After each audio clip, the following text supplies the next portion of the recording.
तो जो राम जप रहा हो तो क्या हो रहा है बाहर मानस में ही देख लें।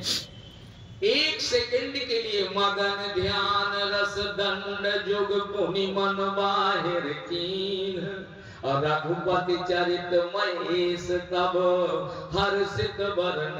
भीतर 1 मिनट, जैसे हम लोग कथा कहने के पहले आंख बंद करके और श्लोक पढ़ते हैं, तो बाबा ने भी आंख बंद किया और भीतर मन गया तो भीतर डूब गया जाए।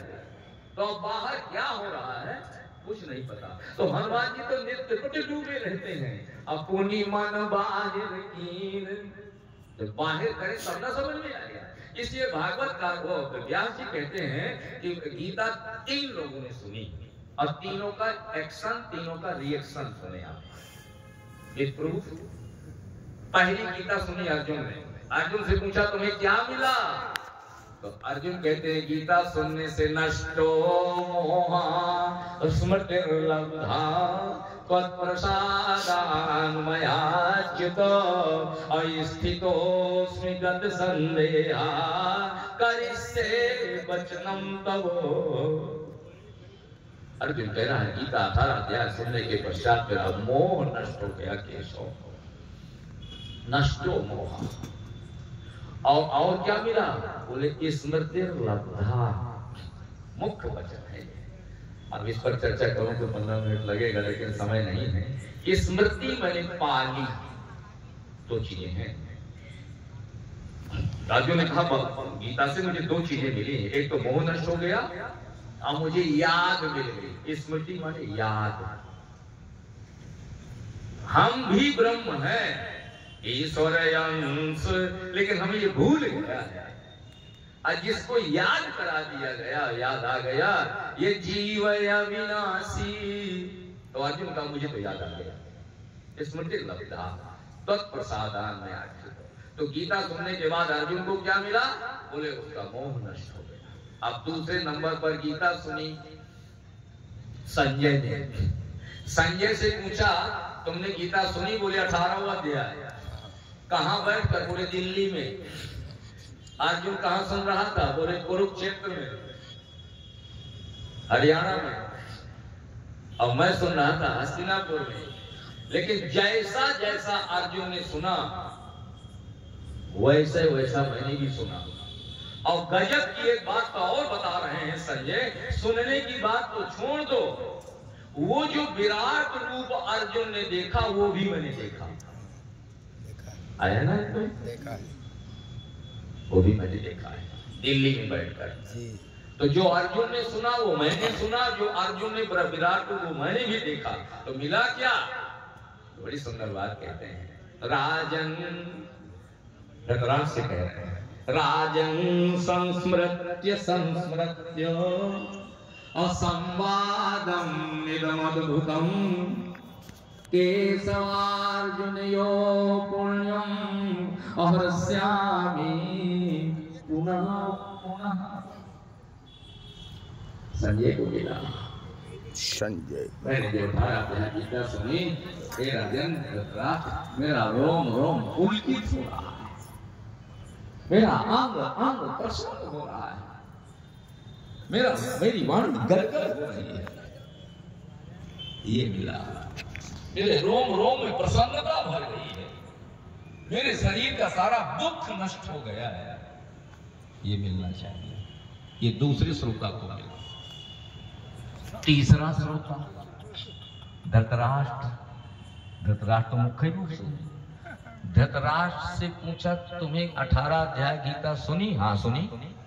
किसने सुनाई? बोले संजय ने। गीता सुनने के बाद तुम्हें क्या मिला? तो धृतराष्ट्र कह रहा है संजय गीता खत्म हो गई? हाँ खत्म हो गई। आप जरा लाइन लगा करके बताओ कि मेरा लड़का जीतेगा कि अर्जुन हमें जीतेंगे? कुछ ना मिला। चूंकि ये प्रश्न होगा, क्योंकि प्रमाण के स्वरूप में कह रहा हूं संजय, क्योंकि धृतराष्ट्र ने पूछा है तो प्रश्न तो व्यास जी ने नहीं लिखा, लेकिन उत्तर लिखा है।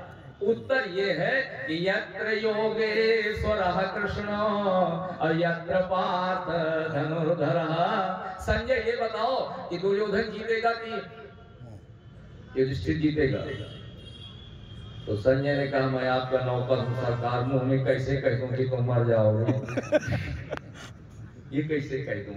बस अंतिम बात कह देता हूँ कि जीतना हारना तो मैं नहीं बता सकता कि अर्जुन जीतेगा और कि तुम्हारा लड़का जीतेगा अंधे राजा।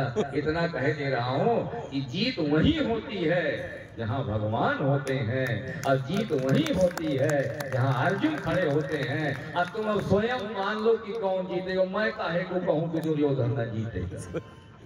यत्र योगेश्वरः कृष्ण और यत्र पार्थ धनुर्धरः तत्र श्री माने लक्ष्मी विजयः विजय अभूतिर समस्त विभूतियां ये ध्रुवा नीति यही कहती है। और संजय ने कहा राजन हे धृतराष्ट्र मतिर्मम, और मेरा भी मन ऐसा है कि अब ये तो ना कहूंगा कि अर्जुन जीतेगा, तुम समझ जाओ कि कोई जीतेगा। तो इतना सुनने के पश्चात भी धृतराष्ट्र को कुछ न मिला। 18 इसलिए इसी जगह पर बहुत सारे लोग बैठे हैं। कुछ को सब मिल गया होगा, कुछ को आधा मिला होगा, कुछ को यह न मिला होगा। और कथा सबने सुनी। इसके लिए एक बात और आई कि रात भर पानी बरसा छत में, और उसमें 4 घड़े रखे थे, और चारों घड़ों में अलग अलग पानी मिला सवेरे। और भगवान रात भर बरसे। एक घड़े को उठाया तो पूरा सूखा का सूखा रखा था, एक को बूंदा नहीं गया था। तो उसने कहा भगवान रात भर बरसा, इस घड़े को क्या हुआ? तो जब दिमाग से देखा तो बोले ये तो उल्टा रखा था, फाट जाए बादल एक को बूंदा जाए। अब यहाँ इतने जने सब बैठ के बार बार घरे कहा हुई रहो, वही चाबी तो मुझे आई थी। वो घड़े के भीतर तो बूंदा न जाएगा। और एक घड़ा आधा भरा था। तो बोले रात भर भगवान बरसे, आधे ही क्यों? बोले वो थोड़ा इक्का रखा था, टेढ़ा रखा था, तो आधा ही भरा। माने आधी बुद्धि यहाँ और आधी घर में। वो घड़ा इक्का रखा। और तीसरा वाला बोले भीतर से गीला तो पूरा था, पर बूंदा एक को नहीं था। जब सभी तो बोले इसका मतलब भरा तो है। बोले भरा तो था, पर नीचे उसमें छेद था, ऊपर से भरता रहा और नीचे से जाते रहा। यहाँ तो सब लबालब भरे हैं, और घरे जा सब खाली, सदारे फिर भरे आ जाइए। इन्हीं शब्दों के साथ में बहुत बहुत आपने कथा